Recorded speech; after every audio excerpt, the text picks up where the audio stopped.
में व्यस्त होंगे। प्यारे साथियों, आज के इस वीडियो में हम यूपी होमगार्ड भर्ती 2025 के जीके जीएस का प्रैक्टिस सेट 13 लेकर उपस्थित हुए हैं, जिसमें हम आज के प्रैक्टिस सेट में समान विज्ञान के जो कि यूपी होमगार्ड भर्ती सिलेबस के अकॉर्डिंग जो है साइंस के टॉप 15 इंपॉर्टेंट क्वेश्चन आंसर्स को कवर करने वाले हैं। जो कि इस वीडियो में जितने भी क्वेश्चन आंसर्स हैं काफ़ी इंपॉर्टेंट और एक्सपेक्टेड क्वेश्चन आंसर्स हैं। आपको होमगार्ड के पेपर में साइंस का कुछ इसी टाइप का क्वेश्चन आंसर देखने को मिलेगा। तो काफ़ी इंपॉर्टेंट वीडियो है, तो वीडियो को बिना स्किप किए अंत तक जरूर बने रहें। यदि आप हमारे चैनल पर नए हैं तो चैनल को सब्सक्राइब और वीडियो को लाइक जरूर कर दें, क्योंकि इसमें हम होमगार्ड के लिए काफ़ी ज़्यादा प्रैक्टिस सेट करवा रहे हैं। तो आप हमारे चैनल के साथ जुड़ जाएं। तो चलिए क्वेश्चन आंसर्स को शुरू करते हैं। सबसे पहला प्रश्न है, निम्नलिखित में से किस तत्व की कमी से घेंघा रोग होता है? तो ऑप्शन को देख लेते हैं, नाइट्रोजन की कमी से, या कैल्शियम की कमी से, या फास्फोरस, या आयोडीन की कमी से। तो इस प्रश्न का राइट आंसर हो जाएगा आयोडीन की कमी से घेंघा रोग होता है। और कैल्शियम और फास्फोरस की कमी से देखा जाए तो रिकेट्स रोग होता है बच्चों में कैल्शियम और फास्फोरस की कमी से, और में कैल्शियम और फास्फोरस की कमी से, और वयस्क में जो है हड्डियां टूटने लगती हैं, छीण होने लगती हैं कैल्शियम और फास्फोरस की कमी से। तो इस प्रश्न का option D right answer right हो जाएगा। अगला प्रश्न देखते हैं, काफ़ी इंपॉर्टेंट प्रश्न है। पावर ट्रांसफार्मर की कार्य प्रणाली का सिद्धांत किस नियम पर आधारित है? जो ट्रांसफार्मर होता है वह किस सिद्धांत के कार्य पर कार्य करता है, उस वही पूछा गया है। तो फैराडे के नियम के आधार पर, या हुक का नियम, या न्यूटन का नियम, या आइंस्टीन का नियम। तो इसका राइट आंसर हो जाएगा फैराडे के नियम के सिद्धांत के अनुसार पर कार्य करता है ट्रांसफार्मर। तो इस प्रश्न का ऑप्शन ए राइट आंसर हो जाएगा। और हुक का नियम क्या था? तो हुक का नियम यह है कि प्रत्यास्था जो पदार्थों में प्रत्यास्था होती है उनका नियम दिया था हुक का नियम। और न्यूटन ने, आप सभी को पता ही होगा कि गुरुत्वाकर्षण का नियम दिया था। और आइंस्टीन ने जो है सापेक्षता का नियम दिए थे। जो क्या था सापेक्षता का नियम? E=mc²। तो आप सभी इनको भी याद रख लेंगे। तो इस प्रश्न का ऑप्शन ए राइट आंसर हो जाएगा। अगला प्रश्न देखते हैं, रडार सिस्टम में उपयोग की जाने वाली तरंगे किस प्रकार की तरंगों का उदाहरण है? तो रडार तरंगों में किस प्रकार की तरंगे उपयोग की जाती हैं? तो ऑप्शन को देख लेते हैं, सूक्ष्म तरंगे, या इंफ्रारेड तरंगे, या इंफ्रासोनिक तरंगे, या इनमें से कोई नहीं। तो रडार सिस्टम में जो तरंगे उपयोग की जाती हैं वह सूक्ष्म तरंगे होती हैं। तो इस प्रश्न का ऑप्शन ए राइट आंसर हो जाएगा। और जो इंफ्रारेड तरंगे होती हैं वह जो होती हैं हमारे, जो हम लोग रिमोट कंट्रोल से टीवी वगैरह में जो रिमोट करते हैं उनसे इंफ्रारेड तरंगे निकलती हैं। तो और इंफ्रासोनिक तरंगे किस लिए प्रयोग की जाती हैं? तो इनका उपयोग जो है मौसम संबंधी जो भूकंप और ज्वालामुखी वगैरह जो आती हैं, सुनामी वगैरह, उसका पता लगाने के लिए इंफ्रासोनिक तरंगों का प्रयोग किया जाता है। तो इस प्रश्न का ऑप्शन ए राइट आंसर हो जाएगा, सूक्ष्म तरंगे। चलिए अगला प्रश्न देखते हैं, निम्नलिखित में से किसमें स्थितिज ऊर्जा होगी? तो इसमें स्थितिज ऊर्जा पूछा है। तो ऑप्शन को देखते हैं, बांध के पानी में, या उड़ते हुए वायुयान में, या गिरता हुआ नारियल में, या उपयुक्त सभी में। तो स्थितिज ऊर्जा जो होगी वह बांध के पानी में होगी, क्योंकि बांध का पानी जो होता है वह स्थिर रहता है। यदि बहता हुआ पानी कहता तो इसमें गतिज ऊर्जा होती, किंतु इसमें स्थितिज ऊर्जा सबसे अधिक होगी। तो इस प्रश्न का ऑप्शन ए राइट आंसर हो जाएगा। और उड़ते हुए वायुयान में कौन सी ऊर्जा होगी? तो इसमें गतिज ऊर्जा होगी, सबसे अधिक जो है गतिज ऊर्जा होगी वह उड़ते हुए वायुयान में। तो इस प्रश्न का ऑप्शन ए राइट आंसर हो जाएगा। अगला प्रश्न देखते हैं, निम्न में से कौन प्लाज्मोडियम का परजीवी वाहक होता है? तो ऑप्शन को देखते हैं, मच्छर होता है, या मक्खी होता है, या चूहा, या ये सभी होते हैं। तो प्लाज्मोडियम का परजीवी जो होता है वह मच्छर होता है। और कौन सा मच्छर होता है? मच्छर एनाफिलीज मच्छर जो होता है वह प्लाज्मोडियम परजीवी का वाहक होता है। तो इस प्रश्न का ऑप्शन ए राइट आंसर हो जाएगा। अगला प्रश्न देखते हैं, लोहे पर जंग लगना किस प्रकार की अपक्रिया का उदाहरण है? तो ऑप्शन को देखते हैं, भौतिक अपक्रिया है, या रासायनिक अपक्रिया है, या प्रतिवर्ती अपक्रिया है, या इनमें से कोई नहीं। तो लोहे पर जंग लगना एक रासायनिक अपक्रिया होती है। और भौतिक अपक्रिया का उदाहरण यदि पूछ ले तो जैसे जल का वाष्प में बदलना और बर्फ का जल में पिघलना, ये सभी एक प्रकार की भौतिक अपक्रिया हैं। तो इस प्रश्न का ऑप्शन बी राइट आंसर हो जाएगा। चलिए अगला प्रश्न देखते हैं, पृथ्वी के घूर्णन की गति कितनी है? तो पृथ्वी के घूर्णन की गति जो है वह 28 किलोमीटर पर मिनट है। तो इस प्रश्न का ऑप्शन ए राइट आंसर हो जाएगा। अगला प्रश्न देखते हैं, काफ़ी इंपॉर्टेंट प्रश्न है, निम्न में से किस वैज्ञानिक ने विकासवाद के सिद्धांत का प्रतिपादन किया था? तो ऑप्शन को देखते हैं, डार्विन जी ने, या मैक्सवेल ने, या न्यूटन ने, या जॉनसन ने। तो विकासवाद का सिद्धांत देने वाले जो वैज्ञानिक थे वह डार्विन जी थे। तो इस क्वेश्चन का ऑप्शन ए राइट आंसर हो जाएगा। अगला प्रश्न देखते हैं, चींटी के डंक में कौन सा अम्ल पाया जाता है? तो ऑप्शन को देखते हैं, सिट्रिक अम्ल या एसिटिक अम्ल या मेथनोइक अम्ल या लैक्टिक अम्ल। तो जो चींटी के डंक में अम्ल पाया जाता हुआ मेथनोइक अम्ल है। काफ़ी इंपॉर्टेंट प्रश्न है, काफ़ी बार परीक्षाओं में पूछा जा चुका है। तो चींटी के डंक में मेथनोइक अम्ल पाया जाता है। और एसिटिक अम्ल की बात करें तो यह सिरका में पाया जाता है, एसिटिक अम्ल।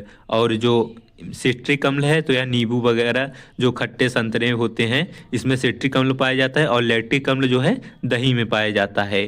तो इस क्वेश्चन का ऑप्शन सी राइट आंसर हो जाएगा। चलिए अगला प्रश्न देखते हैं। जंग लगने पर लोहे का भार में क्या परिवर्तन होता है? तो जंग लगने पर लोहे में जो भार का परिवर्तन होता है, तो ऑप्शन को देखते हैं, कम हो जाता है या बढ़ जाता है या समान रहता है या इनमें से कोई नहीं। तो जब लोहे पर जंग लग जाता है तो उसके भार में बढ़ोतरी हो जाती है, यानी भार में वृद्धि हो जाती है। तो इस प्रश्न का ऑप्शन बी राइट आंसर हो जाएगा। अगला प्रश्न देखते हैं। किस यंत्र के द्वारा सौर ऊर्जा विद्युत ऊर्जा में रूपांतरित किया जाता है? काफ़ी इंपॉर्टेंट प्रश्न है। तो इसका राइट आंसर हो जाएगा फोटोवोल्टिक सेल द्वारा जो होता है, जो सौर ऊर्जा को विद्युत ऊर्जा में रूपांतरित किया जाता है। जो हमारे सोलर सिस्टम होता है तो उसमें जो है फोटोवोल्टिक सेल का उपयोग किया जाता है, जिससे कि वो सौर ऊर्जा को विद्युत ऊर्जा में कन्वर्ट कर देते हैं। तो ऑप्शन ए इस क्वेश्चन का राइट आंसर हो जाएगा। अगला प्रश्न देखते हैं। पृथ्वी के केंद्र पर गुरुत्वाकर्षण के कारण त्वरण का मान क्या होता है? तो पृथ्वी के केंद्र पर जो गुरुत्वाकर्षण के त्वरण का मान होता है वह शून्य हो जाता है। यदि हम पृथ्वी के केंद्र पर जाएंगे तो वहाँ जो त्वरण का मान होता है वहाँ 0 हो जाता है, शून्य हो जाता है। तो इस प्रश्न का ऑप्शन ए राइट आंसर हो जाएगा। चलिए अगला प्रश्न देखते हैं। कम तापमान को मापने वाले यंत्र को क्या कहा जाता है? तो कम तापमान को मापने वाले यंत्र को जो है पायरोमीटर कहा जाता है। तो कम से कम तापमान को मापने वाला कौन यंत्र होता है? पायरोमीटर। तो इस प्रश्न का ऑप्शन सी राइट आंसर हो जाएगा। अगला प्रश्न देखते हैं। काफ़ी इंपॉर्टेंट प्रश्न है। मनुष्य के सुनने की क्षमता कितनी होती है? तो मनुष्य को सुनने की क्षमता जो होती है वह 20 से 20,000 हर्ट्ज तक होती है। यदि 20 हर्ट्ज से कम होगा तब भी मनुष्य नहीं सुन पाएगा। यदि 20,000 हर्ट्ज से जो है अधिक होगा तब भी मनुष्य जो है सुन नहीं पाएगा, क्योंकि तेज ध्वनि को भी नहीं सुन सकता। तो इस प्रश्न का ऑप्शन भी राइट आंसर आप लोग याद रख लेंगे। कितनी होती है? 20 हर्ट्ज से 20,000 हर्ट्ज तक होती है सुनने की क्षमता मनुष्यों को। तो इस प्रश्न का ऑप्शन भी राइट आंसर हो जाएगा। अगला प्रश्न देखते हैं। यदि निर्वात में लोहा, कागज और पत्थर के टुकड़े एक साथ गिराया जाता है तो कौन पृथ्वी की सतह पर सबसे पहले गिरेगा? तो ऑप्शन को देखते हैं, लोहा गिरेगा या कागज गिरेगा या पत्थर या तीनों एक साथ। तो ये जो है समझने वाला क्वेश्चन है। तो इस प्रश्न का आप लोग राइट आंसर बताएंगे, क्योंकि ये जो है इंपॉर्टेंट क्वेश्चन है और एक तरह से लॉजिकल क्वेश्चन है। तो ये पूछा कैसे गया है, निर्वात में लोहे का कागज जो है और जो टुकड़े हैं तो कौन सबसे पहले गिरेगा? इस क्वेश्चन का आप लोग आंसर बताएंगे। चलिए अगला प्रश्न देखते हैं। प्रश्न है, निम्नलिखित में से कौन सा कांच का सबसे महत्वपूर्ण घटक है? तो ऑप्शन को देखते हैं, क्वार्टज होता है या माइका होता है या सिलिका होता है या इनमें से कोई नहीं। तो जो कांच का महत्वपूर्ण घटक होता है वह सिलिका होता है। तो ऑप्शन से इस क्वेश्चन का राइट आंसर हो जाएगा। अगला प्रश्न देखते हैं। पदार्थ का परमाणु सिद्धांत किस वैज्ञानिक ने दिया था? तो पदार्थ का परमाणु का सिद्धांत जो है वह जॉन डाल्टन वैज्ञानिक ने दिया था। तो इस क्वेश्चन का ऑप्शन सी राइट आंसर हो जाएगा। चलिए अगला प्रश्न देखते हैं। वॉशिंग मशीन किस सिद्धांत पर कार्य करता है? तो ऑप्शन को देखते हैं, अपकेंद्री के सिद्धांत पर या अभिकेंद्री या उपयुक्त दोनों या इनमें से कोई नहीं। तो घरों में जो वॉशिंग मशीन होता है तो वह अपकेंद्री के सिद्धांत पर कार्य करता है। तो ऑप्शन ए इस क्वेश्चन का राइट आंसर हो जाएगा। अगला प्रश्न देखते हैं। काफ़ी इंपॉर्टेंट प्रश्न है, मात्रक से है। अगुण बल की इकाई क्या होती है? तो अगुण बल की एसआई इकाई पूछा है। तो काफ़ी इंपॉर्टेंट प्रश्न है, तो इसका आप आंसर याद रख लेंगे। न्यूटन मीटर होता है अगुण बल की एसआई यूनिट। तो ऑप्शन बी इस क्वेश्चन का राइट आंसर हो जाएगा। चलिए अगला प्रश्न देखते हैं।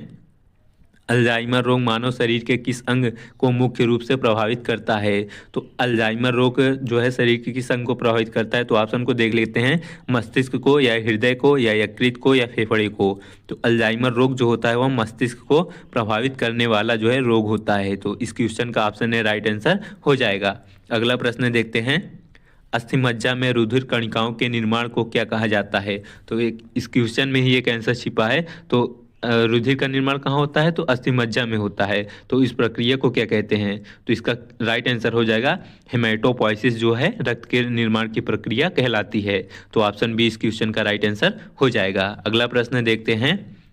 फ्लोरोसेंट लैंप में चोक का उपयोग का मुख्य उद्देश्य क्या है? तो जो फ्लोरोसेंट लैंप होता है उसमें एक प्रकार का चोक लगा रहता है, तो उसका कार्य क्या है?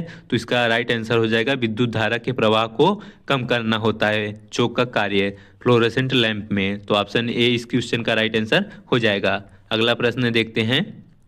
किसी भी यदि किसी तत्व का परमाणु क्रमांक बराबर है लेकिन परमाणु भार भिन्न भिन्न है तो उस तत्व को क्या कहते हैं? तो यह इसमें काफ़ी इंपॉर्टेंट प्रश्न है केमिस्ट्री का।